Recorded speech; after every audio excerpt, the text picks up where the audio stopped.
wiele osób będzie się o to kłócić jeszcze długo po finale.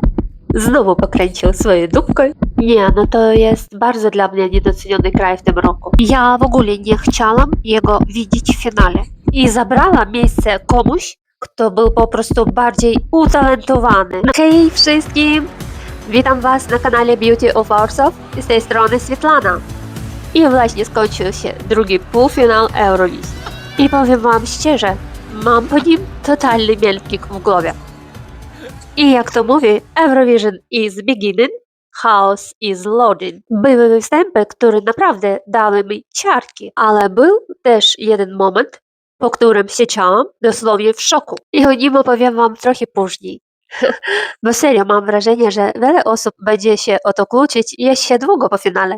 W ogóle mam wrażenie, że ta część była bardziej magiczna niż chaotyczna. Ale dobra, zacznijmy od samego początku i od tego, jaki w ogóle był ten drugi półfinał. Bo emocji, chaosu i dziwnych momentów było dziś chyba więcej niż ktokolwiek się spodziewał.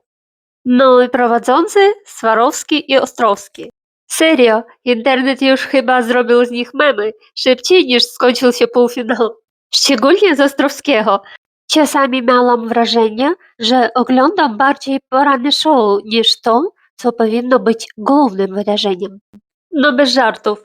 Momentami miałam vibe bardziej dziwnego wariety show niż Eurowizji. I właśnie w takich chwilach jeszcze bardziej doceniam Petrę ze Szwecji. Serio, ta kobieta jest stworzona do prowadzenia Eurowizji. Ona nie tylko czyta tekst z promptera, ona naprawdę czuje klimat tego show. Kiedy Petra prowadziła Eurowizję, wszystko wydawało się naturalnie, lekkie i po prostu premium.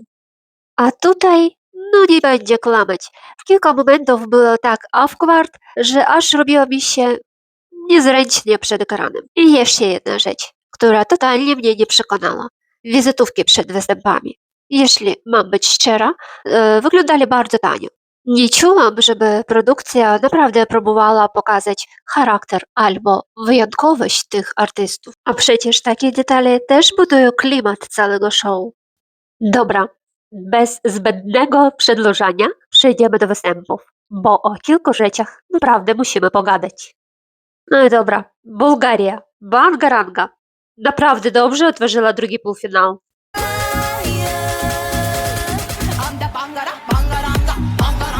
Ja dalej nie jestem jakaś wielką fanką tej piosenki, ale jako opener to serio siadło. Było głośno, kolorowo, energia od początku i publika od razu weszła w klimat.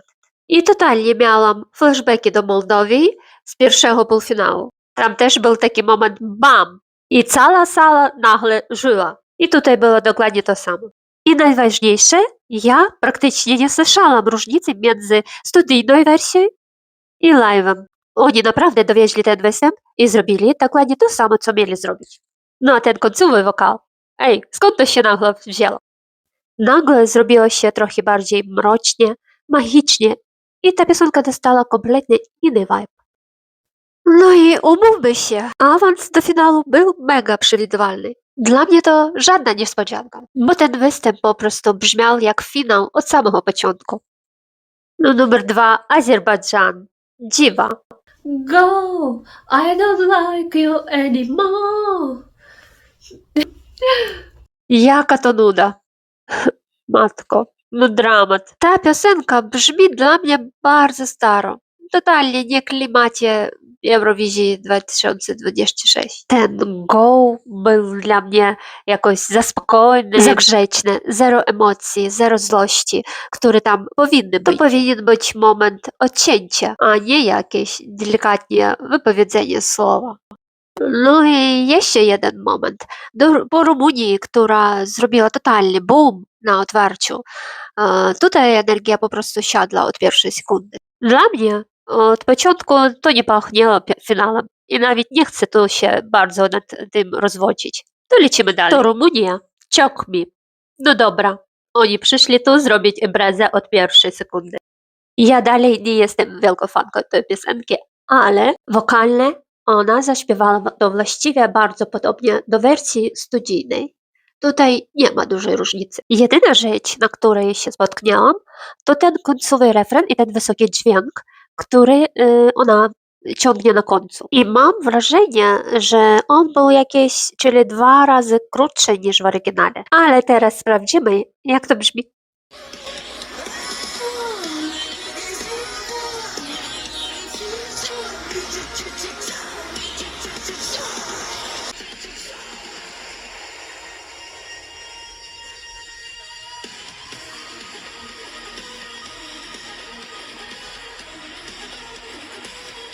To było wcześniej, a teraz jak było na półfinale.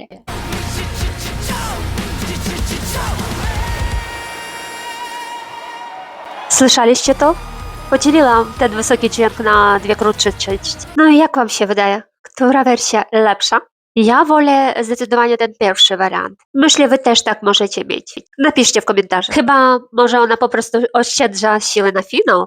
Wtedy jej się by to zrozumiało. No i dobra, Rumunia oczywiście przychodzi do finału. I umówmy się, to było do przewidzenia. My to już wcześniej właściwie mówiliśmy. No i Luksemburg, Mother Nature. Słuchajmy. Tutaj przewidywałam. Już zrozumiałam. Nie, no mi to jasne. Finał jej raczej w ogóle nie świecił, bo my już to wszystko słyszeliśmy wcześniej. To jest trochę taka powtórka matka. No serio. I jakoś ciężko mi się tego słuchałam tym razem. Bardzo dużo było takich momentów obok, nieczysto, bez takiej lekkości, którą słyszałam wcześniej w studyjnej wersji. Było sporo fałszywych nut i jak tylko to usłyszałam, od razu miałam takie nie, no to na pewno nie jest finał. Nie no, fajna dziewczyna, sympatyczna, naprawdę, ale błagam, idź to śpiewać gdzieś indziej. My po prostu nie chcemy tego oglądać na Eurowizji. No, wybaczcie mi, fani tego kraju. No i dalej Czechia, Crossroad, Daniel Žižka.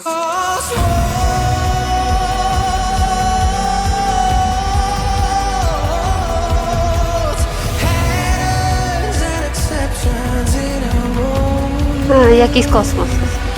Nie, no dla mnie to jest bardzo niedoceniony kraj w tym roku. Właśnie, to nie Szwecja. Bo jeśli chodzi o męskie wokale, to on naprawdę pozjadał tutaj konkurencję. Serio. On ma taki zakres od spokojnych, niskich momentów do totalnie wysokich i znów do niskich. I on przychodzi między tym wszystkim mega lekko. To się naprawdę dobrze słuchało. Ale jest też taka mała łyżka dziegciu, bo mimo to, że on bardzo mi się podoba i jako taki skromny, fajny chłopak i jako wokalista, to w tej samej piosence trochę brakowało mi wyraźnego podziału. Gdzie jest zwrotka, gdzie refren? Momentami trochę się w tym gubiłam. I może właśnie dlatego ta piosenka nazywa się Crossroad, bo momentami nie wiadomo, gdzie ona skręci. Takie muzyczne skrzyżowanie. I tak samo nagle się skończyło. I ja miałam dosłownie takie halo, to już? Jakby jeszcze czegoś tam brakowało na końcu. Ale mimo wszystko bardzo chciałam zobaczyć go w finale. Naprawdę bardzo.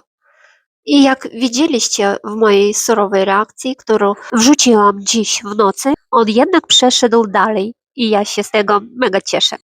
No i dalej, Armenia i jego Paloma Rumba. Paloma Rumba. No nie, dla mnie to totalnie nie był finał. I powiem wam wprost, ja w ogóle nie chciałam jego widzieć w finale.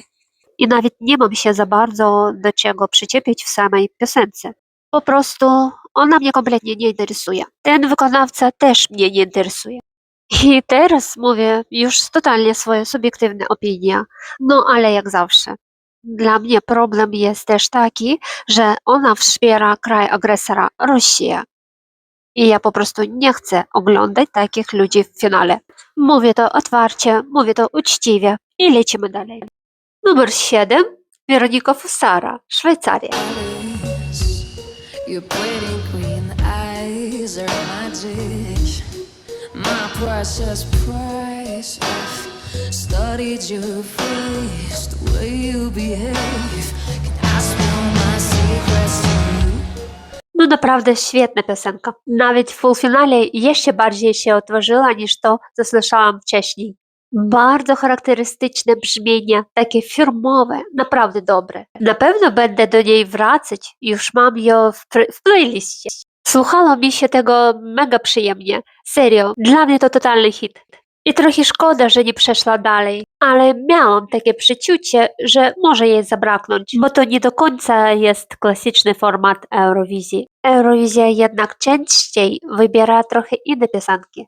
A to jest raczej taki utwór, który wrzucasz sobie do słuchania na co dzień i po prostu go czujesz, nawet niekoniecznie w trybie konkursowym.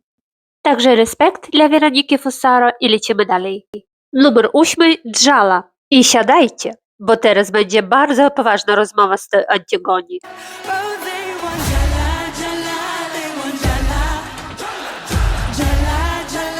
No co, słuchajcie, jeśli nie jesteście pierwszy raz na moim kanale, to już znacie mój rollercoaster emocji, gdzie ja wychwalałam tę piosenkę i płakałam nad Chorwacją. No i gdybym miała czas, to zrobiłabym taki anti-remake tamtego filmu, bo szczerze, to jest dla mnie totalnie rozczarowanie, bo ja naprawdę jestem zawiedziona. I jeszcze bardziej zawiedziona tym, że ona przeszła do finału i zabrała miejsce komuś, kto był po prostu bardziej utalentowany. Na przykład tej poprzedniej artystce. To było takie niepotrafianie w dźwięki, takie blade, nijakie wykonanie, że miałam totalny dysonans między wersją studyjną i live. I ja to trochę podejrzewałam, bo jak masz tylko nagranie, to zawsze jest 50 na 50. Albo będzie sztos, albo coś takiego. I tutaj właśnie tak to wyszło. I to jeszcze bardziej pogorszyło sytuację. W wielu momentach prawie w ogóle nie było baków, które mogłyby dodać tej piosence mocy. Nawet na refrenie, który powinien być takim hookiem, ja nie poczułam tego efektu, który był w wersji studyjnej. I teraz nie wiem sama, czy ja mam się cieszyć, że ona przeszła do finału, czy nie. Ale dobra, ma jeszcze jedną szansę. No i 10. numer, Litwa, Atwara.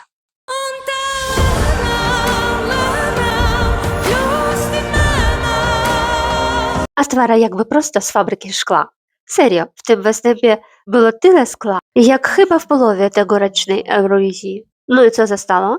Te wszystkie odłamki, bo piosenka jednak nie przeszła dalej.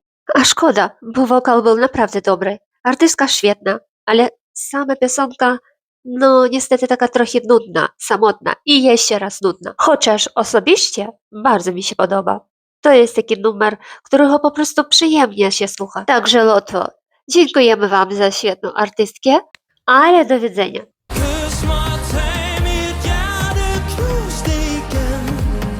Denmark. No co, występ dokładnie ten sam. Znowu pokręcił tańcuje dupkę, znów trochę pochodzili, potańczyli, akwarium stoi, wszystko praktycznie tak, jak było wcześniej. I szczerze, nic nowego tutaj nie zobaczyliśmy. Stegin praktycznie 1 do 1, dokładnie jest preselekcji. Do wokalu nie mam pretensji. Wiecie już, jakie mam podejście do tego wokalisty. Mówiłam o nim już w kilku filmach. Możecie sobie nawet teraz wrócić i to sprawdzić. Ale mam takie wrażenie, że na tle innych artystów zaczęło mi tutaj czegoś brakować. Po prostu już nie miałam tych emocji, co wcześniej. Także w mojej topce zwycięzców on już niestety nie siedzi. A szkoda. I numer 12. Australia.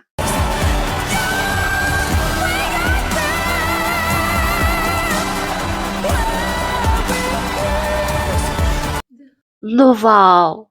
Moi widzowie, ja od razu mówię, ona ma totalny vibe zwyciężczyni. A dlaczego tak mówię? Bo po prostu mega działa tutaj cały obrazek. Eurowizja pokazuje ją kamerą od początku do końca, dokładnie tak, jak powinna być pokazana taka pop diva. I porównajcie to na przykład z Aleksandrą Kapitanescu. Mnie jej tam po prostu brakowało. Było jej mało. Momentami wszystko było takie niewyraźne. A tutaj kamera dosłownie robi z niej boginię sceny. I jak ona się podnosi. To światło, to wielka panorama, która się otwiera. Dalej, te błyszczące kamienie. I jeszcze ten rozwalający refren, który ona tam daje. Normalnie ciary po skórze. No i dla mnie ona zdecydowanie jest w top 3 zwycięzców. Nie mówię, że wygra, ale ja prawie co roku czuję, kto może wygrać Eurowizję. I zazwyczaj to się sprawdza. Tutaj mam trochę trudne, bo z jednej strony, tak obiektywnie, to serio wygląda jak występ zwierzęczyni, ale z drugiej, tej piosence trochę brakuje czegoś, co złapie cię za serce i nie puści. I do tego ona jeszcze bardzo przypomina vibe Celine Dion. Ja momentami gdzieś już tam na Titanicie. Wielu skojarzeń również z Jennifer Lopez albo jakąś inną wielką diwą. No i wiecie, chyba nie mam co mówić. Świetny singing, świetny sound, świetny vibe i tyle. I dobra, lecimy dalej. No i dobra, 12 numer. Leleka, Ukraine.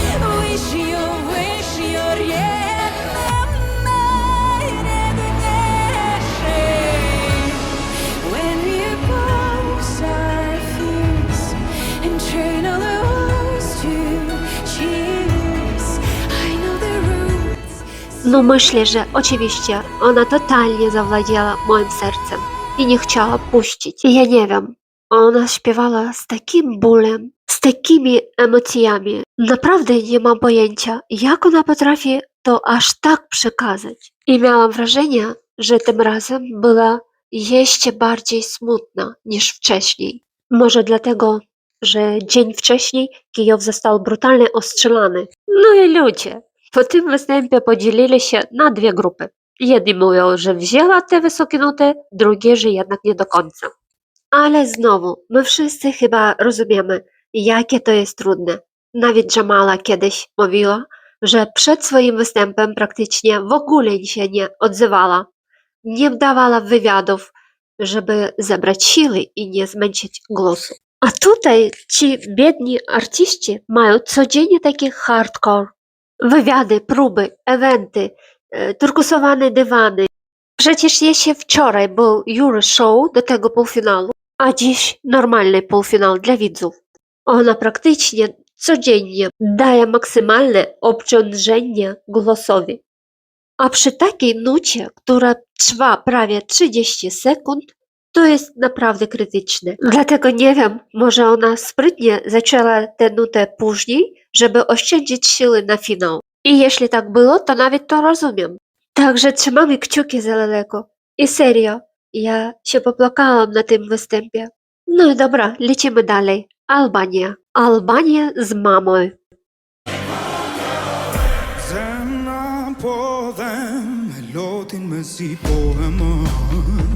No co wam powiem? Używanie słowa mama w piosence to jest taki trochę zakazany trik. Nie powinno się tego robić, bo to zawsze jest strzał w ogromną publiczność. Wszyscy wiemy, kim jest mama. Nie da się powiedzieć o mamie nic złego, więc to automatycznie przenosi się też na piosenkę. I Albania to po prostu wykorzystała. I po wokalu, naprawdę równy, dobry wokal. Absolutnie bez problemu. Zero zastrzeżeń. Albania w sumie klasycznie prognozowany finał. I ona po prostu idzie dalej do finału. No i 14 numer Malta. Bella, bella, bella, bella, bella. After all this time, it is you. Ona bardziej wpadała do tej samej kategorii co i Lotwa. Taki spokojny numer, fajny głos. Wszystko brzmi smacznie i estetycznie. A dla kogoś może i nudny. I w sumie więcej chyba nie mam co powiedzieć, bo nie ma tu nic, co by mnie jakoś szczególnie uderzyło albo zaskoczyło. Dlatego trafia do finału i jestem pewna, że nie będzie ostatnia, bo są jeszcze gorsze występy. I ostatni, 15 numer, Jonas Love. I know it won't let go. Yeah, yeah, yeah, yeah. No co, moi drodzy, ze wszystkich rockowych piosenek, które w tym roku były na Eurowizji, to jest mój absolutny ulubieniec. Ja nie wiem, co ta piosenka ze mną robi, ale ona mnie po prostu odpala. Tu nie ma jakiejś wielkiej, głębokiej historii i w sumie to nawet nie o to chodzi. Ona jest po prostu czysty drive, energia i tyle. Przy niej chce się ruszać, tańczyć, po prostu się bawić i iść w to całym sobą. I bardzo się cieszę, że ona wchodzi do finału. Serio, mnie to cieszy. Oczywiście nie mówię, że wygra, ale ja chcę ją jeszcze raz zobaczyć i jeszcze raz usłyszeć na scenie finałowej. Także Jonas Love, Ja jestem za nim. Od początku do końca. 2 rękami za. Okej, no przeanalizujmy to na spokojnie. Australia to nie jest zwykły czarny koń. To jest czarna klacz. Serio, ona zrobiła na mnie ogromne wrażenie. Ja dosłownie zapomniałam o Finlandii, bo ogólnie wszyscy jej buchmacherzy stawiają ją na pierwszym miejscu. Naprawdę, nie pamiętam Finlandii. A wy pamiętacie? Bo ja nie. Australia kompletnie mnie oślepiła. Ale finał może być naprawdę nieprzewidywalny. I jeszcze jedna rzecz, tutaj nie analizowałam piosenek, które automatycznie wchodzą do finału. Francja, Austria i Włochy. No i co dalej? Jestem ciekawa waszych opinii. Kto wam się najbardziej podobał? Kto was zaskoczył? A kto totalnie nie siadał? Napiszcie w komentarzach, bo jestem mega ciekawa waszego topu. Ja już się z wami żegnam. Dzięki za oglądanie i do zobaczenia w kolejnym odcinku.